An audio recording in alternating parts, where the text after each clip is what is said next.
Hello and welcome. मेरा नाम युगंत कुमार है। आज फिर से टॉपर सीरीज में आप सभी का स्वागत है। जैसे आपको पता है कि हम इस टॉपर सीरीज में एक टॉपर्स को बुलाते हैं और उनसे एग्जाम की जो प्रॉब्लम्स कैसे आती हैं उनको कैसे सॉल्व किया जाता है। होता क्या है कि इस एग्जाम में बहुत से इश्यूज क्रिएट होते हैं और उन इशू को या सॉल्व नहीं किया जाता है तो हम जो हमारा टारगेट हम उसको अचीव नहीं कर पाएंगे। तो इसका मकसद यही है कि टॉपर्स ने जो गलती की है या क्या उनकी स्ट्रेटेजी रही है, उस स्ट्रेटेजी से हमें सीखना है कि हम भी उनकी तरह एक सही टाइम पर अपने गोल को अचीव करें। तो आज के जो टॉपर्स हैं, आज के जो स्पीकर्स हैं, वो हैं मिस्टर अभिषेक प्रताप सिंह। उनके बारे में बताया तो उन्होंने IIT BHU से ग्रेजुएशन किया है और UPPCS 21 में एज ए डिप्टी कलेक्टर। तो बहुत अच्छी बात है कि एज ए डिप्टी कलेक्टर मिलना बहुत खुद में एक बहुत बड़ी बात है। तो आज से हम उनसे रूबरू होंगे और बहुत कुछ सीखेंगे कि कैसे उन्होंने इस एग्जाम को निकाला, क्या क्या प्रॉब्लम्स आई और क्या उन्होंने ऐसा अलग किया कि आप भी ऐसा कुछ करें, अपनी लाइफ में कुछ ऐसा ऐड करें कि आप भी सक्सेसफुल हों। तो ज़्यादा देर न करते हुए हम रूबरू होते हैं। सर, PSC वाला टीम आपका तहे दिल से स्वागत करती है। बहुत बहुत धन्यवाद योगेंद्र। Okay sir. सर, सबसे बड़ी बात क्या होती है कि हमारे जो एस्पिरेंट्स होते हैं वो बहुत से क्वेश्चंस पूछते हैं कि सर मैं कॉलेज में हूँ, सर मैं जॉब कर रहा हूँ, मुझे क्या करना चाहिए, मैं UPSC की तैयारी कर रहा हूँ, मैं UPPCS की तैयारी कर रहा हूँ, तो उसके लिए क्या। तो सर, जैसे मैं आपसे बात हो रही थी, आपने कॉलेज के पास आउट होने के बाद वेदांता में 1 साल जॉब किया सर ने। तो वेदांता में जॉब करते करते आप समय भी अच्छा पैकेज रहा होगा आपका, तो ऐसा क्या मोटिवेशन था कि आपने जॉब छोड़ के UPSC की तैयारी और UPPCS की तैयारी आपने स्टार्ट की, ऐसा क्या था सर?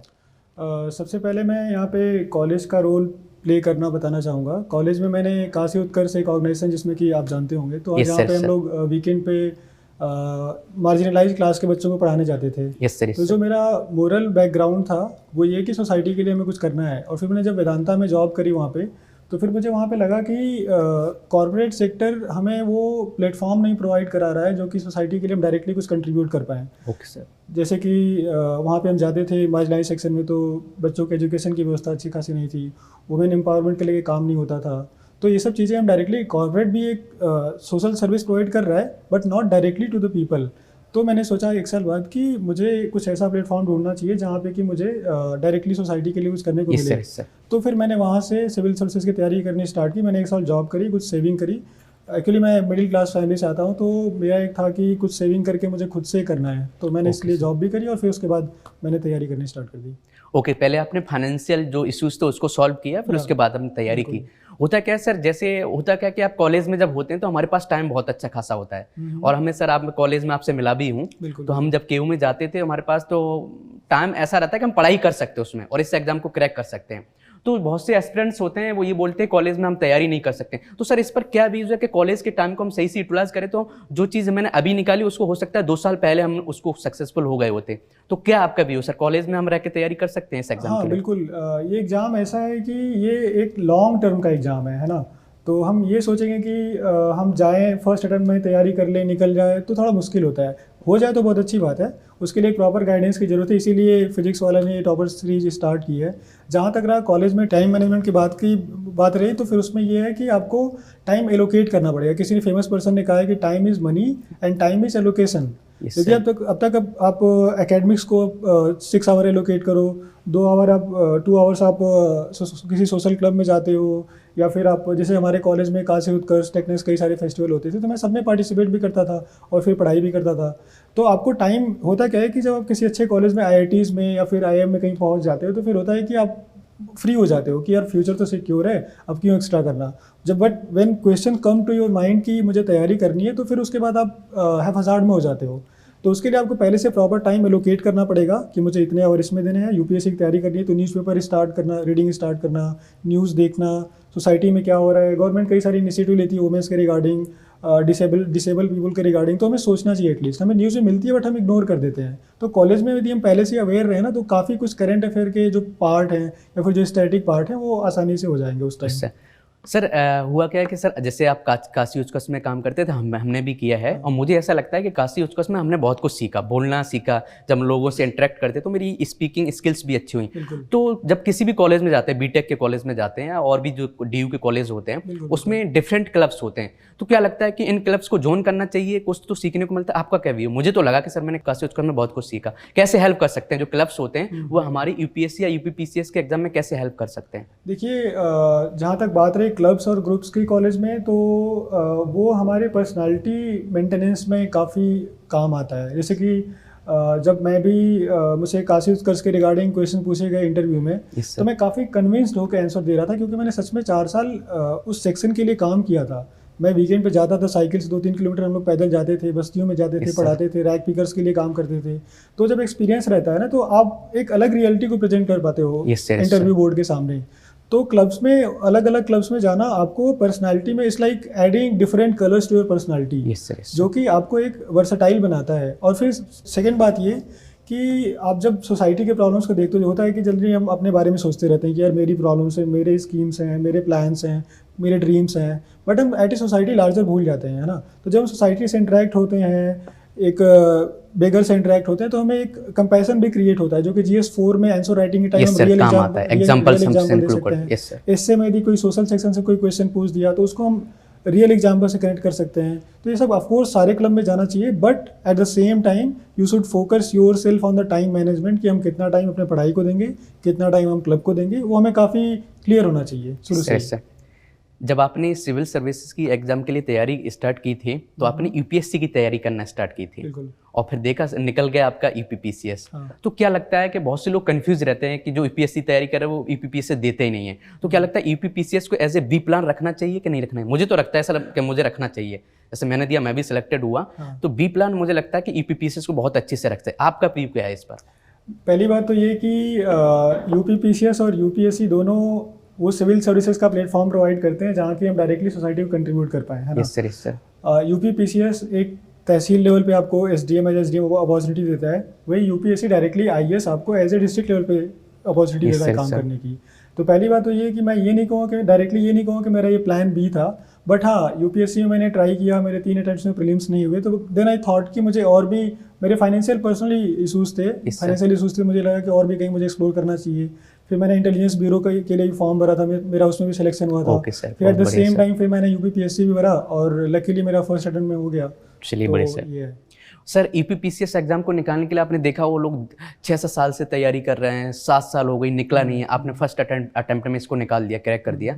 तो आपने ऐसा क्या अलग किया कि आपके फर्स्ट अटेम्प्ट में निकल गया? ऐसा क्या किया था वो थोड़ा आप भी देंगे तो मेरे एस्पिरेंट्स के लिए अच्छा रहेगा। एग्जाम के जो 3 स्टेज होते हैं, प्रीलिम्स, मेंस, इंटरव्यू, उसमें आपको तीनों के लिए हमें साथ में और अलग अलग कंपार्टमेंटलाइज करके प्रिपरेशन करनी होगी, है ना। हम ऐसा नहीं कर सकते कि पहले प्रीलिम्स की तैयारी कर लें। एक सर हमारे क्लास में थे, वो कहा करते थे कि प्रीलिम्स की तैयारी प्रीलिम्स से पहले होनी चाहिए, और मेंस की भी तैयारी मेंस से पहले होनी चाहिए, है ना। और इंटरव्यू मेंस के बाद होता है। तो वो इंटरव्यू क्या है कि आपका एक पर्सनालिटी 2 दिन में या 2 महीने में नहीं बनती है। थ्रू आउट द प्रोसेस आप फेल होते हो, फिर आप गिरते हो, फिर आप कैसे उठते हो, ये सब पर्सनालिटी को आपको क्रिएट करता है। एक वेल जो यूपीएससी पर्सनालिटी बेसिकली जो सीख करती है, या फिर यूपीपीएससी। तो जहाँ तक मेरा आंसर रहा उसका, तो आपको बेसिकली टाइम मैनेजमेंट प्लस आपको राइट मटेरियल और राइट गाइडेंस इस एग्जाम में बहुत ज़रूरी है ना। तो प्रीलिम्स के लिए आप जैसे कि घटना चक्र की मैगजीन्स आप अच्छे से करो उसको। मेंस के लिए आप प्रीलिम्स से पहले ही नोट्स बना लो, उसको टॉपिक वाइज करें। मैंने क्या किया था कि GS1 के, GS2 के, GS3 के, GS4 के टॉपिक वाइज एक A4 पेज में नोट्स बना लिए थे मैंने। Yes sir. जो कि लास्ट मोमेंट में मुझे just before the 8 hours of exam, सुबह 9 बजे से एग्जाम है, तो रात को 5 बजे से लेके सोने से पहले तक वो पूरा एक GS1 पूरा रिवाइज हो जाए। आप ऐसे बनाओ। Yes sir. फिर कीवर्ड्स मेंस के सारे एक साथ बनाओ, है ना। कीवर्ड्स एक साथ बनाओ, फैक्ट्स डाटा कोड करो, इंट्रोडक्शन और कंक्लूजन पहले से ही तैयार करके जाओ आप मेंस में। जहाँ तक बात रही प्रीलिम्स की, तो प्रीलिम्स इज एक गेम ऑफ मेमोरी, है ना। तो आप जितना उसको अच्छे से रिवाइज करो, जैसे कि आपने पॉलिटी पढ़ी, है ना, पॉलिटी पढ़ी, फिर आप उसको एक टाइम दो कि after 7 days I have to revise this things. फिर आपने जियोग्राफी पढ़ी, फिर जियोग्राफी के प्रीलिम्स के फैक्ट, जियोग्राफी में आपको डिजर्ट्स होंगे, माउंटेन्स होंगे, लेक्स याद करनी होती हैं, तो उसको आप पहले से ही टाइम दो कि मुझे 14 दिन बाद, फिर इतने दिन बाद रिवाइज करना है। तो revision is very important. Revision, writing और मेमोराइजेशन, ये इन तीनों को आप यदि आप साथ में लेके चल रहे हो, कॉम्बिनेशन अच्छा है तो आपका आई डोंट थिंक कि फर्स्ट अटेम्प्ट में क्रैक नहीं किया जा सकता है। Yes sir. दूसरा सर क्या होता है, हिंदी मीडियम के जितने एस्पिरेंट्स हों बहुत शिकायत करते हैं कि नहीं इस एग्जाम में सर इंग्लिश मीडियम का ही सिलेक्शन होता है। आप भी सर इंग्लिश मीडियम से ही हैं, तो मैक्सिमम लोग देखेंगे पॉपुलेशन मैक्सिमम जो भीड़ होती है वो इंग्लिश मीडियम का होता है। तो इस एग्जाम में, यूपीपीसीएस एग्जाम में हिंदी का जो इशू है, कितना इशू है, आपको क्या लगता है? देखिए हमारे बैच में आउट ऑफ 52 काफ़ी लोग हैं हिंदी बैकग्राउंड से भी। Yes, जहाँ तक बात रही हिंदी और इंग्लिश के इशू का, तो इंग्लिश का मटेरियल जनरली आसानी से मार्केट में प्रोवाइड हो जा रहा था, लेकिन अभी वेरियस ऑनलाइन इनिशिएटिव जैसे फिजिक्स वाला ने अभी मंथन मैगजीन, इसलिए मैं आपको बताना चाहता हूँ सर, सबसे अच्छा ये फिजिक्स वाला ने क्या हुआ कि हमारे पास हिंदी में मटेरियल बहुत कम मिलते हैं, बहुत रेयर मिलते हैं, लेकिन फिजिक्स वाला ने ये हिंदी में भी प्रोवाइड करा है। ये मंथली जो होता है बीपीएससी के लिए, यूपीपीएससी के लिए स्टार्ट करा है। इन लोगों ने मंथन मैगजीन स्टार्ट करी है, तो ये मैगजीन अभी हिंदी में भी आएगी और ये मंथली आती है। तो करेंट अफेयर और स्टैटिक, मैंने अभी इसको पूरा पढ़ के देखा, तो करेंट अफेयर और स्टैटिक इसमें दोनों है, जो कि काफ़ी अच्छा आने वाले टाइम में, तो वो गैप काफ़ी जो आप बता रहे हो इंग्लिश वर्सेस हिंदी मीडियम, वो गैप को फिल करेगा। तो पहले क्या होता था कि वो मटेरियल, जैसे कि यदि देखा जाए तो हिंदी में हमारे पास कोई क्वालिटी न्यूज़पेपर पहले नहीं हुआ करते थे, बट अभी इंडियन एक्सप्रेस का जनसत्ता हो गया, या फिर अभी मंथली ये मंथन मैगजीन में सारे इशूज स्टेट वाइज कवर होते हैं, बीपीएससी हो या फिर यूपीपीएससी हो या फिर एमपीपीएससी हो, तो उसमें आपके सारे जो भी इशूज हैं कवर हो जाएंगे, आप वहाँ से मंथली कर सकते हो। दूसरा सर एक और चीज़ बताना चाहता हूँ मैं, पीएससी वाला ने एक चीज़ और स्टार्ट किया। होता क्या है कि गांव में बहुत से ऐसे गरीब बच्चे होते हैं जो जिनके पास फाइनेंशियल इश्यूज होते हैं, वो नहीं तैयारी कर पाते, और उनके पास इतना पोटेंशियल होता है कि सही से गाइडेंस मिल जाए और थोड़ा उनको कहीं सही कोर्सेज या सिलेबस पता चल जाए, अब पढ़ने के लिए मटेरियल प्रोवाइड हो जाए तो निकाल सकते हैं। इसलिए फिर पीएससी वाला ने अग्निपंख एक है फ्री में एक स्टार्ट किया है प्रोग्राम, यूट्यूब पर पढ़ सकते हैं। तो जितने भी हमारे एस्पिरेंट्स हैं जिनको फाइनेंशियल इश्यूज हैं, तो अग्निपंख को जरूर देखें और वहाँ से सीखें, जिनके पास पैसे की प्रॉब्लम, और इनका एक सक्षम पेड है जिसका ज़्यादा कॉस्ट नहीं है, 4K। एक बात मैं यहाँ पे कहना चाहूँगा कि मैं भी काफ़ी लोअर मिडिल क्लास फैमिली से आता हूँ, तो फाइनेंशियल इश्यूज मेरे साथ हमेशा रहे हैं। तो लॉकडाउन के बाद वेरियस, जैसे कि फिजिक्स वाले ने अभी अग्निपंथ और सक्षम इनिशिएटिव स्टार्ट किया, जो काफ़ी लो कॉस्ट है, और फिजिक्स वाला तो जाना जाता है काफ़ी लो कॉस्ट मटेरियल प्रोवाइड करने के लिए, जहाँ तक मैंने सुना है आईआईटी के लिए भी, यूपीएससी के लिए, और अभी पीएससी के लिए इन लोगों ने स्टार्ट किया, तो काफ़ी अच्छा इनिशिएटिव है। जो भी बच्चे रूरल एरिया में हैं, ये मत सोचे कि दिल्ली जाना या फिर इलाहाबाद जाना या फिर लखनऊ जाना या फिर पटना जाना जरूरी है। वो अपने घर से आराम से बैठ के तैयारी कर सकते हैं। तो थिंग इज कि आप कितना डेडिकेटेड हो अपने स्कीम और प्लान को एग्जीक्यूट करने के लिए। क्या होता है कि हम लोग, आपको एक्सपीरियंस होगा, क्या होता है कि हम लोग प्लान तो बहुत बनाते हैं, है ना, जैसे कि मेरा है कि मैं प्लान बहुत बनाता था कि यार 14 दिनों मुझे ये ख़त्म करना है, अगले 15 दिन में पॉलिटी ख़त्म करनी है, लेकिन वो कभी होता नहीं है। तो व्हाट आई वुड सजेस्ट कि आपको जो भी प्लान से गाइड करते हैं, है ना, इट्स लाइक आपको एक वो रेड लाइट की तरह गाइड करते हैं कि इस डायरेक्शन में मुझे जाना है, बट उस प्लान का 70% 50% भी एग्जीक्यूट हो जाए तो आप क्रैक कर लोगे एग्जाम, क्योंकि 51% ही इसका बेसिकली कट ऑफ जाता है। तो आपको आपके प्लान्स की भी एक्सक्यूजन भी उतनी होनी चाहिए। यदि 100% कर रहे हो तो आप टॉप करोगे, है ना। तो ऐसा है। होता क्या कि सर आप ज़्यादा टाइम टेबल बनाते हैं और एक्शन नहीं लेते हैं, तो फिर वो डिफरेंट इश्यूज क्रिएट कर देता है, एंजाइटी हो। मुझे लगता है एक्शन ज़्यादा करनी चाहिए, प्लान कम बनाने चाहिए। हाँ बिल्कुल, ठीक है। दूसरा सर क्या है, एक जो नेक्स्ट क्वेश्चन है वो हमारा ये है कि बहुत सा जो लोगों का क्वेश्चन होता है, आप जाइए यूट्यूब पर, मैक्सिमम वीडियोस पर आपको जरूर ये क्वेश्चन पूछते हैं एस्पिरेंट्स हमारे कि सर टाइम मैनेजमेंट कैसे करें। तो आप कैसे कुछ बताएंगे जो अलग है, टाइम मैनेजमेंट कैसे किया जाए इस एग्जाम के लिए? टाइम मैनेजमेंट का यार, ये मैं ये कहूँगा कि एक ना डेली, वीकली, फोर्टनाइटली और मंथली प्लान होना चाहिए। ठीक है। जैसे मेरा डेली का प्लान होता था कि मैं सुबह उठता था, सुबह उठने के बाद 7:30 या 7 जब भी उठता था, मैं डायरी पे लिखता था कि मुझे पूरे दिन में कौन कौन से सब्जेक्ट करने हैं, कितने घंटे करने हैं। फिर उसमें एक सेक्शन डिवाइड होता था मेरा, तो जैसे सुबह लाइक 7 से लेकर 9 तक पढ़ाई, फिर उसके बाद लंच ब्रेक, फिर उसके बाद 10 से 12, तो पूरा दिन का प्लान आप करो। फिर उसके बाद आप वीक का प्लान करो कि एक वीक के बाद आपको कितना देना है। जैसे कि आप सपोज दिन के 6 घंटे पढ़ाई करते हो तो 6 घंटे दो, बट कभी कभी होता है कि आप किसी काम की वजह से नहीं दे पाते हो 6 घंटे, तो आप वीकली टारगेट पे रखो कि वीक में आपको 50 आवर या 48 आवर्स पूरा ओवरऑल देना है। सिमिलरली आप फोर्टनाइटली भी रखो कि 14 दिन में आपको इतने आवर्स देने, इतने सब्जेक्ट कंप्लीट करनी है। तो ये एग्जाम ऐसा है ना कि आप इसमें छोटी छोटी सीढ़ी चढ़ के आप छत तक पहुँचोगे। अचानक आप छलांग लगा के पहुँचना चाहो तो थोड़ा मुश्किल है, पॉसिबल नहीं है ना। तो ये है इसका। दूसरा सर, अभी हमारा प्रीलिम्स के लिए मैक्सिमम 2 मंथ्स बचे हुए हैं और प्रीलिम्स हमारा आने वाला है, यूपीएससी का भी, यूपीपीसीएस के लिए। तो प्रीलिम्स के लिए आपने क्या अलग किया कि, और दूसरे हमारे जो एस्पिरेंट्स है यही पूछने कि यार बहुत से लोगों का मेरे पास कॉल आ जाता है कभी कभी, ये बताइए सर आप सेलेक्टेड हैं तो आप बताइए 2 महीने में हम प्रीलिम्स निकाल सकते हैं कि नहीं निकाल सकते हैं। तो वैसे तो देखो बोलने के लिए 2 महीने का हम निकाल सकते हैं, लेकिन मुझे लगता है एक फाउंडेशन होनी चाहिए। तो आपका कुछ ऐसा स्ट्रेटजी रहा हो जो हमारे एस्पिरेंट्स को थोड़ा गाइड कर सके, थोड़ा बताइए 2 महीने में हम क्या करें।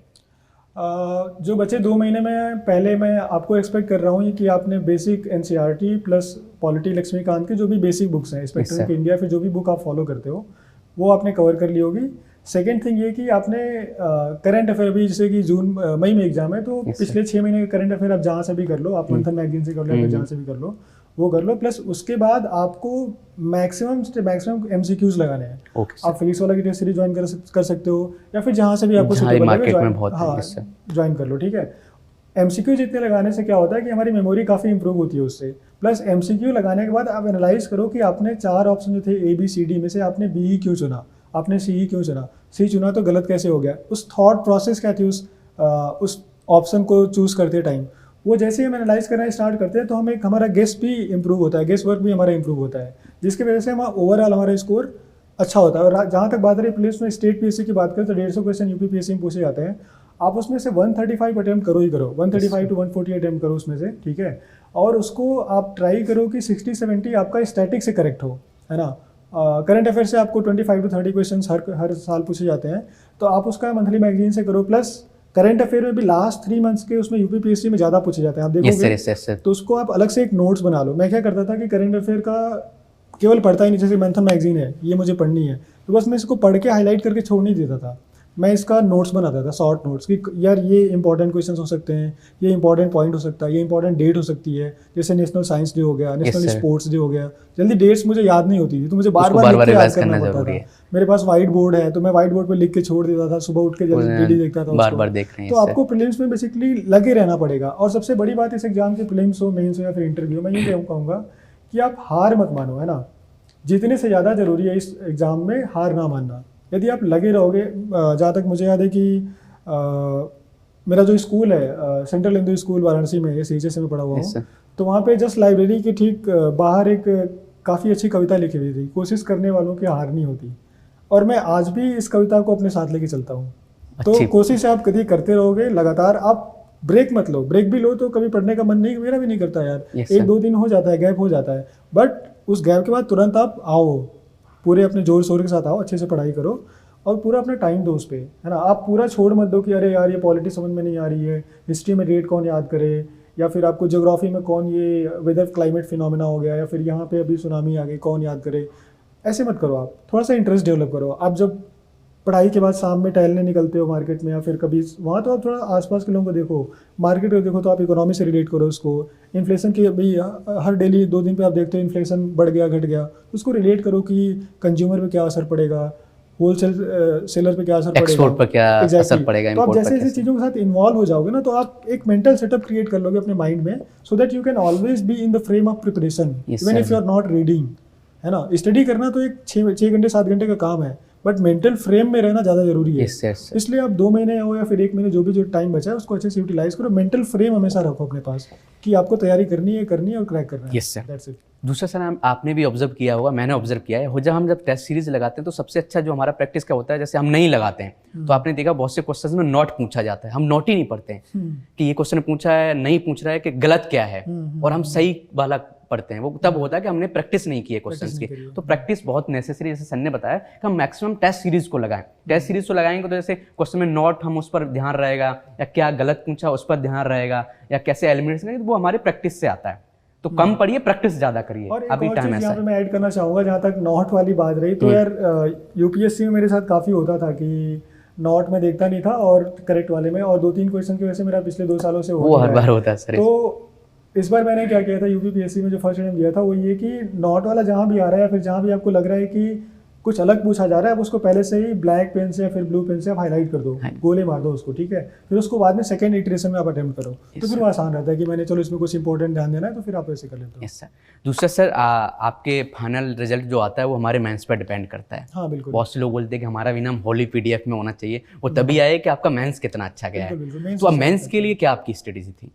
मेंस के लिए यार मैं ये कहना चाहूँगा कि मेंस में जो GS1, GS2, GS3, GS4 plus optional तो अभी UPPSC में हट गया है, बट इन केस अदर आपका ऑप्शनल है, तो आप प्रीलिम से पहले मेंस के सारे नोट्स तैयार करके रखिए, ठीक है। उसका रिवीजन प्रीलिम से पहले कम से कम सारी चीज़ का, GS1, GS4 जो भी है सारी चीज़ें आप सब कुछ तैयार करके रखो टॉपिक वाइज।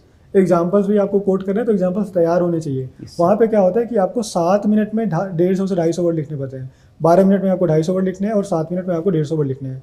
तो आप वहाँ पे टाइम नहीं होता बेसिकली कि हम एग्जाम्पल कुछ सोचें, कुछ हाईलाइट करें। तो आपको जो भी फ्लो चार्ट बनाना है या फिर आपको कुछ मैप बनाना है, या फिर जो भी आपको एक्स्ट्रा कुछ ऐड करना है आपकी क्रिएटिविटी के अनुसार, तो आप पहले से वो प्रैक्टिस करके जाओ, रफ पे प्रैक्टिस करो, या फिर टेस्ट सीरीज जैसे कि फिजिक्स वाला की टेस्ट सीरीज, जो आंसर राइटिंग की टेस्ट सीरीज, जिसमें कि ये लोग चेक करके फीडबैक बताते हैं, तो आप उसको प्रैक्टिस करो साथ में। और मेंस का जो की है writing, the more you are writing, the more you will be comfortable with the answer writing, and the more you will be easy while presenting your answer. Mains में क्या है कि सब्जेक्टिविटी फैक्टर रहता है हमारा, कि एग्जामिनर कौन copy check कर रहा है, किस मोड से चेक कर रहा है वो, है ना।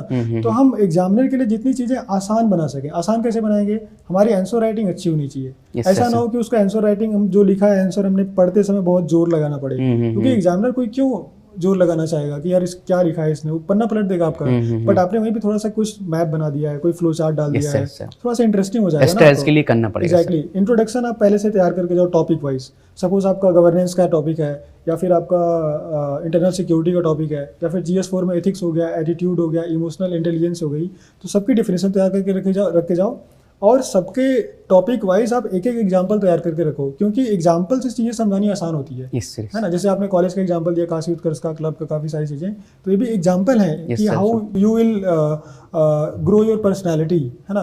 तो एग्जाम्पल्स आप पहले से तैयार करके रखो, notes topic wise A4 paper में सब कुछ पहले से तैयार होना चाहिए। प्रीलिम्स से पहले 5 से 6 बार रिवीजन, प्रीलिम्स के जस्ट बाद बहुत सारे आंसर राइटिंग, बहुत सारे मीन्स की कम से कम 7-8 टेस्ट आप लिख दो।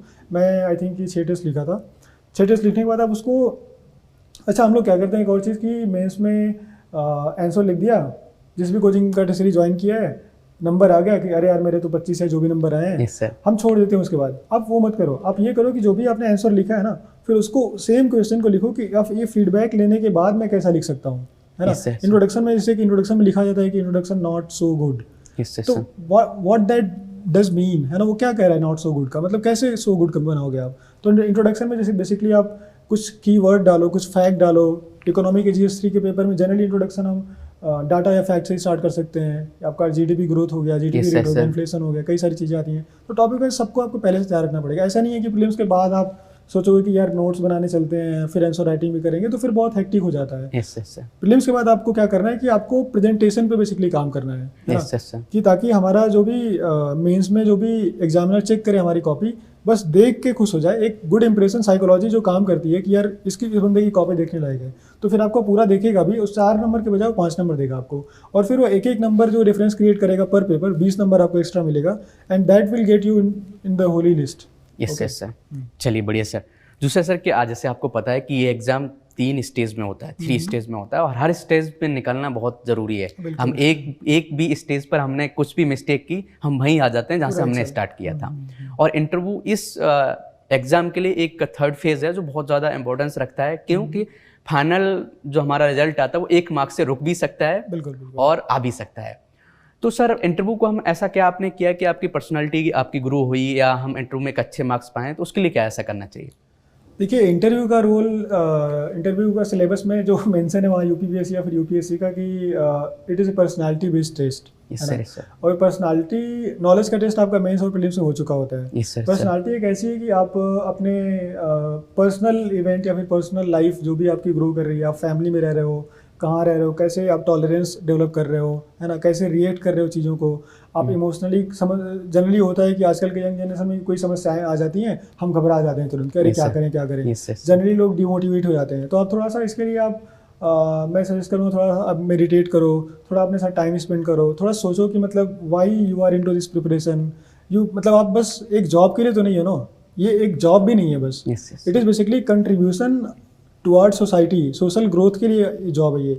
आप जब जॉब में जाओगे, अभी तो मैं ट्रेनिंग मेरी स्टार्ट होने वाली है, जब जॉब में जाओगे आप, तो लोगों की समस्याओं का निवारण आपको करना होगा। तो इसके लिए आपको एक स्ट्रेंथ होनी चाहिए, आपको इमोशनल इंटेलिजेंस होना चाहिए, जहाँ कि आपको कई सारे सेक्शंस को डील करना हो सकता है पॉलिटिशियन को डील करना पड़े, आपको जनता को डील करना पड़े, हो सकता है प्रोटेस्ट को डील करना पड़े आपको। तो इमोशनल इंटेलिजेंस बहुत ज़रूरी है, और साथ में आपको पैसेंस इस एग्जाम के लिए बहुत ज़रूरी है। और ये सब सारी चीज़ें ऐड करके ही पर्सनालिटी बनती है, जो कि एक इंटरव्यू में रिफ्लेक्ट होता है। इंटरव्यू का ऐसा नहीं है कि आप पर्सनालिटी फेक नहीं कर सकते ना, क्योंकि बोर्ड मेंबर में 4-5 लोग बैठे होते हैं, काफ़ी एक्सपीरियंस लोग बैठे होते हैं, वो जो क्वेश्चंस पूछते हैं आपको काफ़ी ऑनेस्टली और कन्विंसिंग होकर आंसर देना पड़ता है। आप यदि कन्विंसिंग आंसर दोगे नहीं, तो वो यस या नो नहीं करेंगे आपने सही दिया, वो बस मार्क्स दे देंगे, जो कि कम मार्क्स मिलेंगे आपको।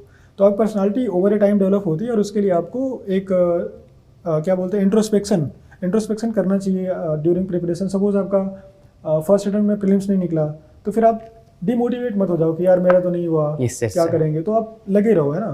तो आप गेट राइज अप और फाइट। Yes sir. सर मेरा मानना क्या है, मेरा मानना ये है कि हर पर्सन में एक पोटेंशियल है, बस ज़रूरत है मेहनत करने की। बिल्कुल।